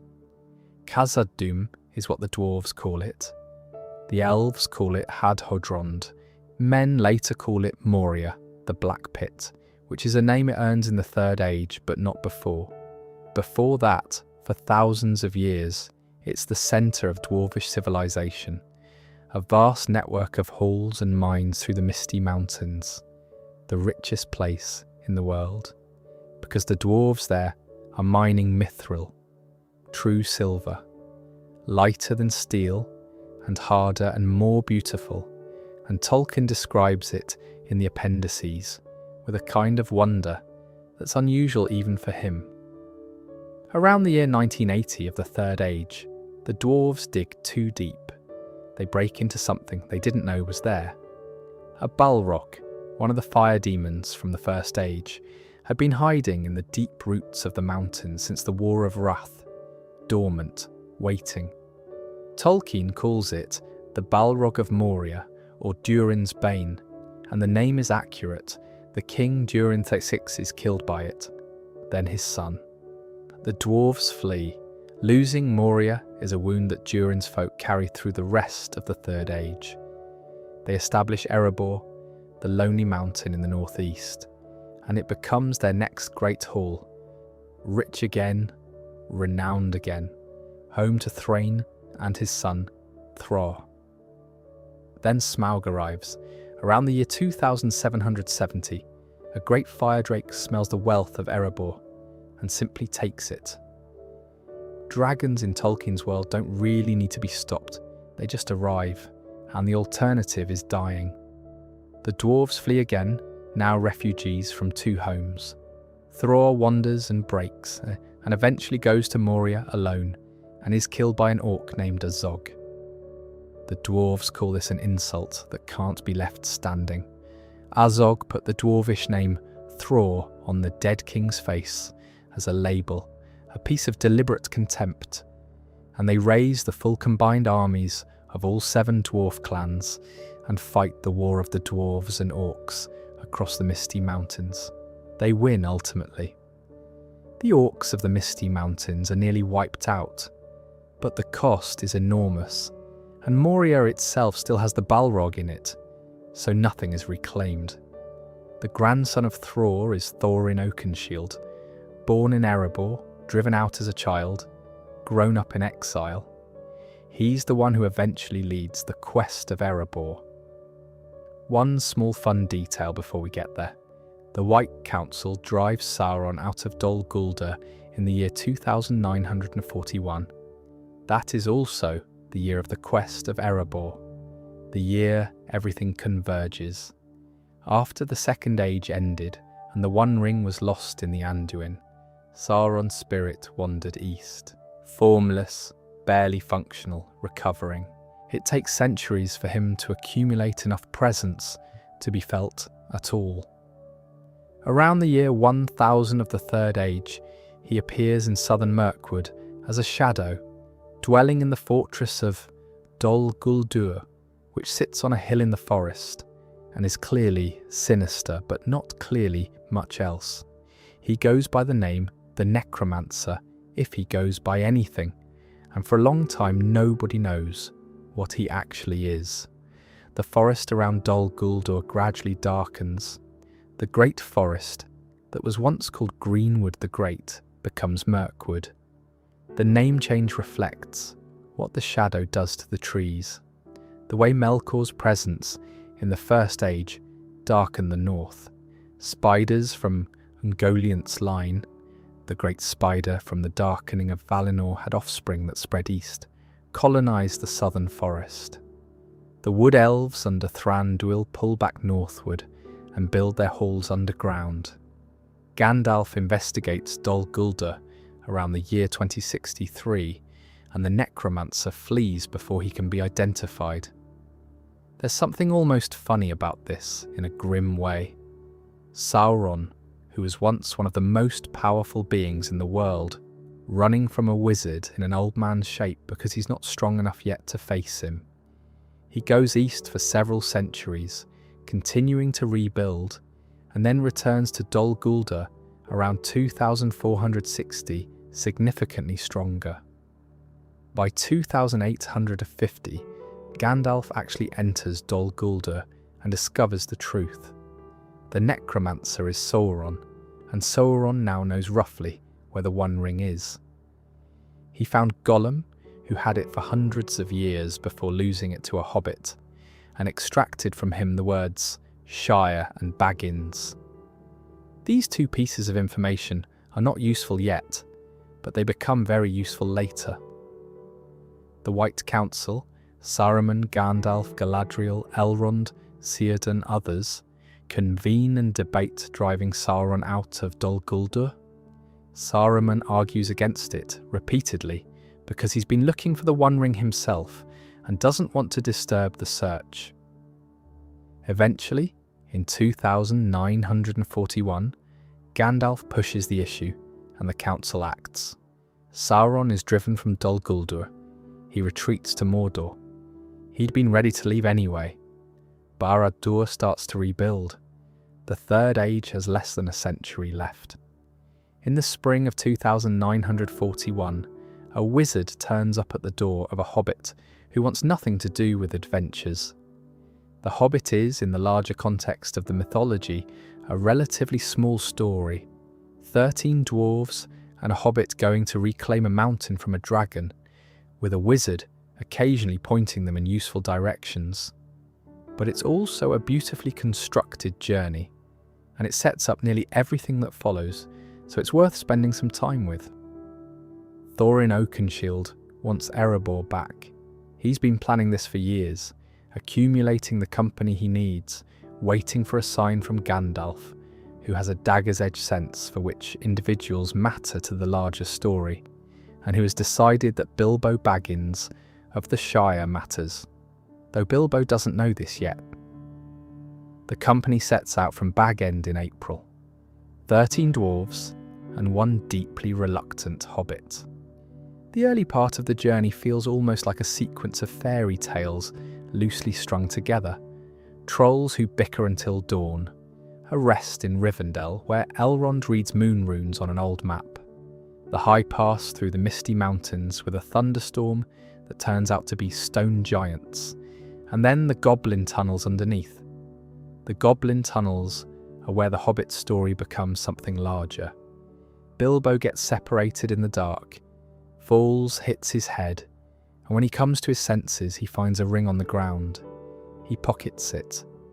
A bit later, following a passage trying to find his way out, he encounters Gollum, a small, pale, enormous-eyed creature who lives on a lake in the dark and has been there, by this point, for several centuries. They play a game of riddles and Bilbo wins and escapes using the ring. The riddle game between Bilbo and Gollum has a quality that's slightly separate from the rest of The Hobbit. It's quieter, more intense, the two of them sitting in the dark on an island with a still black lake around them, trading questions that are a kind of ancient contract. Riddle games have rules in Tolkien's world. There's an obligation in them. Gollum agrees to show Bilbo the way out if Bilbo wins. When Bilbo asks, "What have I got in my pocket?" as a final question, it's not technically a riddle, and Gollum knows it, but the contract is already in motion. What Tolkien later understood about this scene, and he revised it specifically to reflect this, is that the ring was working on Bilbo even then. The question about his pocket was prompted by his hand, unconsciously, touching the ring he'd just found. The ring wanted to be found. It wanted a new bearer. Gollum had been wearing it for so long that he'd become useless for anything, and here was someone with a specific purpose the ring might eventually serve. That reading turns the riddle game from a lucky improvisation into something more deliberate on the ring's part, which is a bit unsettling if you think about it too long. Tolkien later revised the text quite carefully. The version we have now was written to be consistent with the deeper mythology, with Bilbo's finding of the ring presented as the ring choosing to be found, abandoning Gollum because it sensed that something larger was moving. The rest of the journey runs through giant spiders, the halls of Thranduil, the Wood Elf King, from which they escape in barrels down the river, and eventually to Lake Town and the Lonely Mountain itself. Smaug is magnificent and impossible to like, and extremely likeable anyway. He's vain and cunning, and he knows it, and he doesn't care. His conversation with Bilbo, who is invisible and trying to gather information without giving away anything useful, is one of the best exchanges in all of Tolkien. Smaug identifies what's happening almost immediately. He just can't see to do anything about it. He's eventually killed by Bard of Lake Town, who uses a black arrow and a piece of intelligence about the one unarmoured patch on Smaug's belly that Bilbo spotted during their conversation. Then there's the Battle of Five Armies, the assembled elves, men and dwarves very nearly fighting each other over the treasure until an army of orcs and wargs forces them to cooperate, and Thorin dies of his wounds after, and his cousin Dain takes the mountain. Bilbo goes home with a chest of gold and a small golden ring in his pocket. He lives quietly in the Shire for the next 60 years. The 60 years between the quest of Erebor and the War of the Ring are quiet ones in the Shire. Bilbo keeps the ring. He uses it occasionally, mostly to vanish from irritating relatives, and it doesn't seem to do him any harm. He doesn't age, and he reaches 111 looking roughly the same as he did at 50, which people remark upon with varying degrees of suspicion, and Bilbo himself seems to find it rather amusing. What it doesn't do is consume him, the way it consumed Gollum. Tolkien's explanation for this is that Bilbo got the ring by luck rather than desire, that he used it mostly for harmless purposes, and that his essential character, curious, warm, good-humoured, gave him a kind of resistance. The ring is trying, but it hasn't had enough time, and he hasn't given it enough purchase. He leaves at his 111th birthday party in the year 3001, puts the ring on in the middle of his speech and disappears to the mingled delight and offence of his guests, and walks to Rivendell. He leaves the ring behind for his nephew Frodo with some encouragement from Gandalf, the encouragement being fairly firm, because Bilbo's instinct, when asked to leave it, is to say some very unlike Bilbo things and clutch it in his fist. Gandalf suspects, but doesn't confirm for 17 years. He travels, investigates, and eventually goes to Minas Tirith and finds records from Isildur's own hand describing the ring. He's certain. He visits Frodo and tells him. Meanwhile, Sauron has sent the Nazgul out, the Nine restored to full power now that Barad-dûr is rebuilt, riding black horses through the night. They're looking for Baggins and the Shire. They've gotten this from Gollum, who was captured and interrogated in Mordor and told them everything he knew. The moment Frodo leaves the Shire with the ring, the race for the ring begins, 3 threads moving toward the same point. Frodo moving toward Rivendell, the Nazgul sweeping through the Shire, Aragorn, who has been watching the Shire for Gandalf and knows roughly when Frodo is supposed to leave, moving to intercept and escort. They converge at Bree, briefly scatter, and eventually make it to Rivendell, Frodo via a near-death wound from a Morgul blade on Weathertop, where the Lord of the Nazgul stabs him and leaves a shard working toward his heart. The Council of Elrond is where all of this comes together. Every thread of the mythology, every surviving piece of the old world, Elrond, who was there at the last alliance, Gandalf, who has been preparing for this for 2,000 years, Galadriel, who has been keeping Nenya burning quietly for 3 millennia, Legolas and Gimli and Boromir and Aragorn, all gathered in one courtyard in Rivendell in the autumn of the year 3018. What they decide is that the ring must be destroyed, that it can only be destroyed in the fire of Orodruin where it was made, and that 9 people will set out to carry it there. The Fellowship sets out from Rivendell on the 25th of December, 3018. 9 walkers set against 9 riders. They try to cross the misty mountains through the high pass of Caradhras and are driven back by a winter storm. Saruman, they later understand, helped with that. Then they go under the mountains through Moria because there are no good options left. The mines are dead when they enter. The dwarves who tried to retake them a few decades earlier are dead too. And somewhere in the deep, the Balrog that drove out Durin's folk 1,000 years ago is still there. Gandalf and the Balrog meet on the bridge of Khazad-dûm, a narrow stone arch over an enormous void. and Gandalf breaks the bridge. The Balrog falls, so does Gandalf, pulled down by a whip of fire. The Fellowship escapes through Lothlorien, rests in Galadriel's golden wood, and then fractures at the banks of the Anduin. Boromir tries to take the ring from Frodo. Frodo puts it on and vanishes.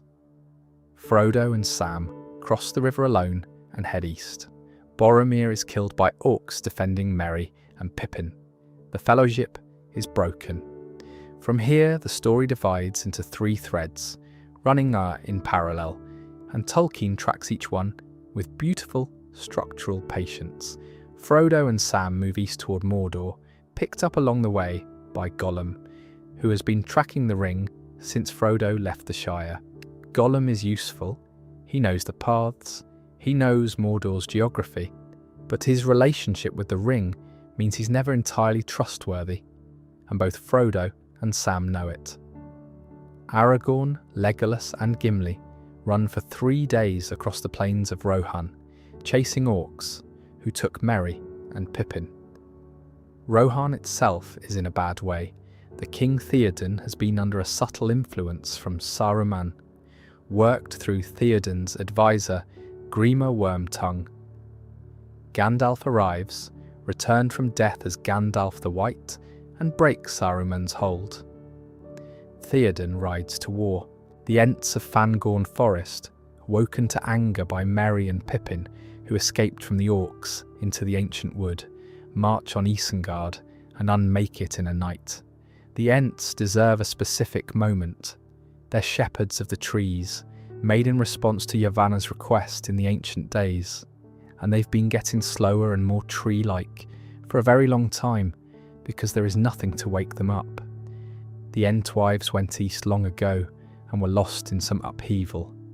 Treebeard, the oldest Ent, hasn't roused to action in centuries. When Merry and Pippin stumble into Fangorn and tell him what's happening, that Saruman has been felling the trees of the forest to fuel his furnaces, something shifts. Treebeard calls an Entmoot, which is an Ent council. It takes 3 days because Ents never say in a few words what they can say in many.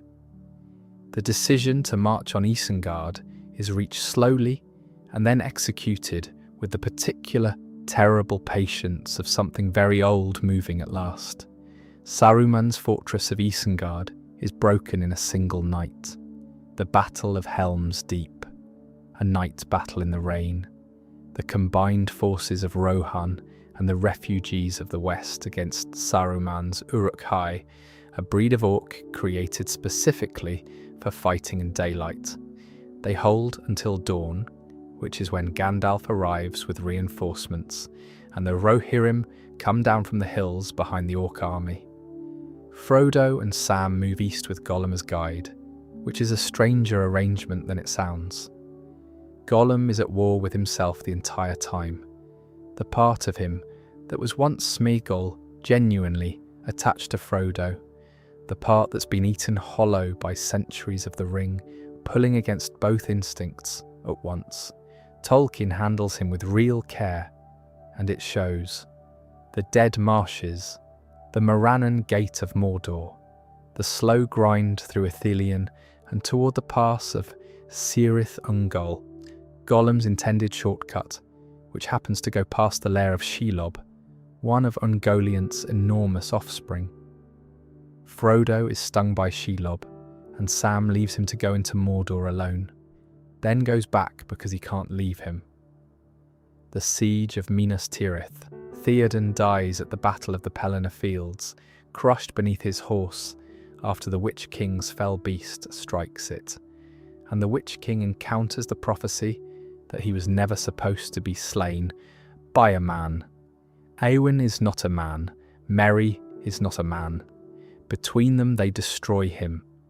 Aragorn comes up the river with the dead men of Dunharrow, the Oathbreakers from the mountains who swore to fight for Isildur's heir and have been waiting 3,000 years for him.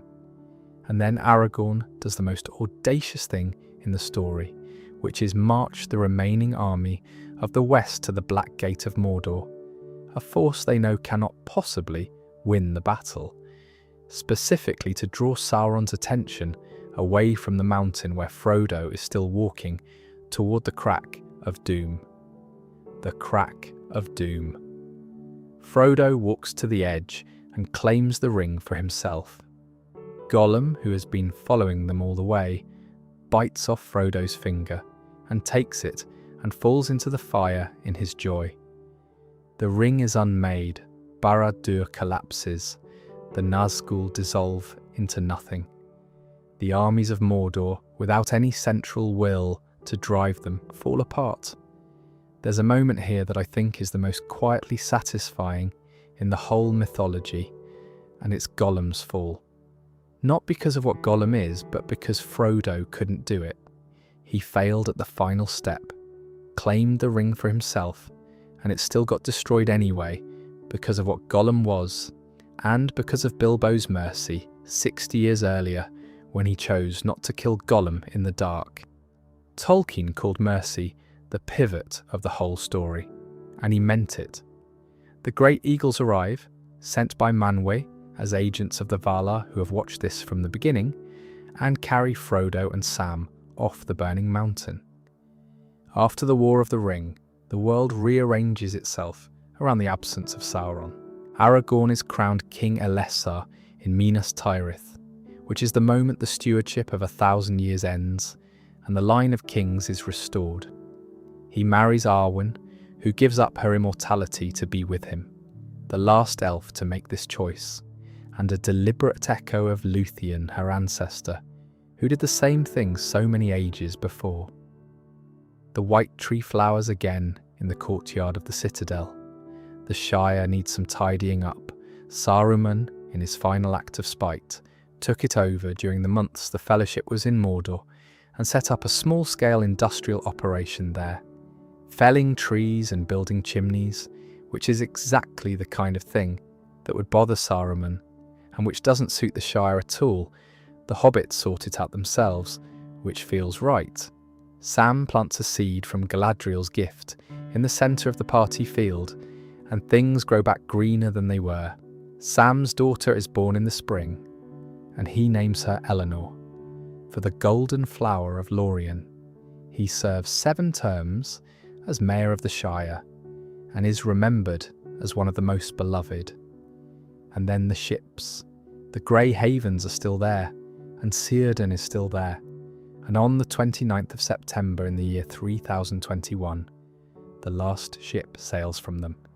Gandalf, Galadriel, Elrond, Bilbo, Frodo, ring bearers and ring keepers, the ones who carried the weight of the age that's ending. They go west on the straight road that still exists as an exception in the physics of a round world.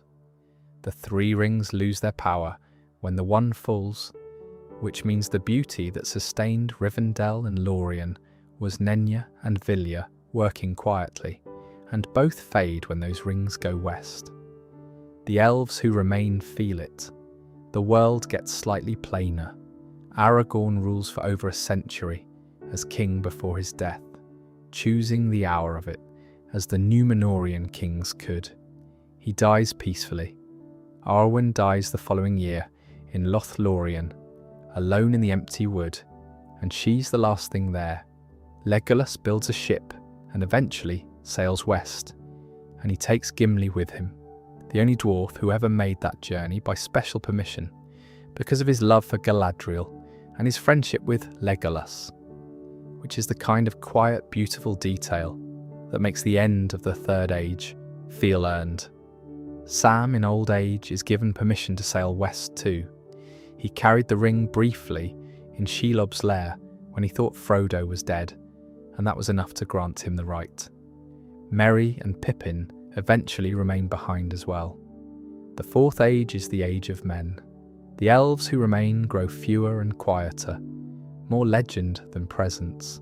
The dwarves dwindle slowly. The Ents fail to find the Entwives who were lost in the Second Age, and eventually there are no new young Ents either. The world becomes, gradually, the world we know, a world that once had these things in it and now mostly doesn't, and keeps the echo of them in the shape of its oldest stories.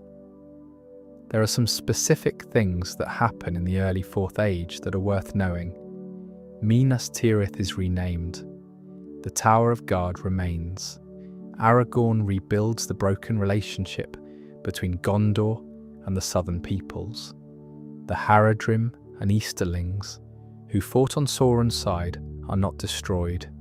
They're brought into a peace which is actually a fairly significant thing given what was at stake. The kingdom of Rohan continues.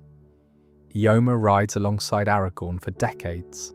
Faramir and Eowyn marry and govern Ithilien, the Gardenland east of the Anduin.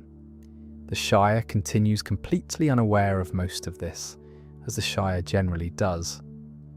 Hobbits are constitutionally resistant to being interested in the wider world unless it arrives at their door. And for a very long time, after the War of the Ring, it doesn't. Sam's descendants keep the Red Book, which contains Bilbo's account and Frodo's additions, and the histories they gathered. The Red Book is eventually the text from which everything we know about these events was supposedly translated, which is Tolkien's frame for the whole thing. He presented himself as the translator of a very old document, as if the myths were real history that had been found. Tolkien believed, or at least wrote as if he believed, that this was literally our world's past, that the myths we have, Norse, Greek, Finnish, the old northern tradition he loved, were distorted remembrances of this, that somewhere in the archaeology of our oldest stories you can find the ghost of Valinor and the sound of the music. The mythology has a specific quality that's hard to replicate deliberately, and I think it comes from the fact that Tolkien wasn't trying to write a commercial fantasy world. He was trying to write a mythology for England. Not a mythology set in England, something that felt like what the myths of England might have been if England had myths that went as deep as the Norse or Finnish or Greek traditions. He loved the Finnish Kalevala, the Norse Eddas, and he mourned the fact that England had lost whatever its oldest stories were to conquest and time. The Silmarillion is partly his attempt to make something that old, not in tone exactly, since his is very much his own voice, but in scope and in the sense that the stories existed before any individual telling of them. That's probably why it feels like remembering something rather than encountering something new. The way really old stories feel. Not strange exactly, but familiar in a direction you can't quite locate. I'm not sure whether that's true, but it's a beautiful way to think about what myths are for. So that's the history of Middle-earth, from the music that made everything, through the long lit age of the two trees, through the grief of the First Age and the Silmarils, and the wars that sank Beleriand beneath the sea, through Númenor and its fall, through the slow quiet century of the Third Age, and then the War of the Ring and its aftermath. It's an enormous amount of world, and yet it all feels personal somehow, which is the thing I keep coming back to. The reason Tolkien spent 50 years on it wasn't to build a fantasy setting. It was because he needed somewhere to put the things he couldn't put anywhere else. The grief of the First World War, the love he had for his wife, his sense that beauty is real and loss is real, and that neither of them cancels the other out. The Silmarils exist because beautiful things exist and because we lose them. The elves sail west because some things can't be kept, only released. Beren and Luthien chose each other, and mortality over everything else, because love sometimes just outweighs the alternatives. If you're still listening, and you're somewhere between awake and not, that's fine. The stars above Cuiviénen are still up there. Telperion's light is in the moon. The evening star is still sailing every night, same as it always has. There are more specific corners to explore if you want them. The children of Húrin for the full weight of Túrin's story. the unfinished tales for all the things Tolkien never quite finished. But for tonight, this is enough. The world was sung into being, and it's still singing if you listen for it.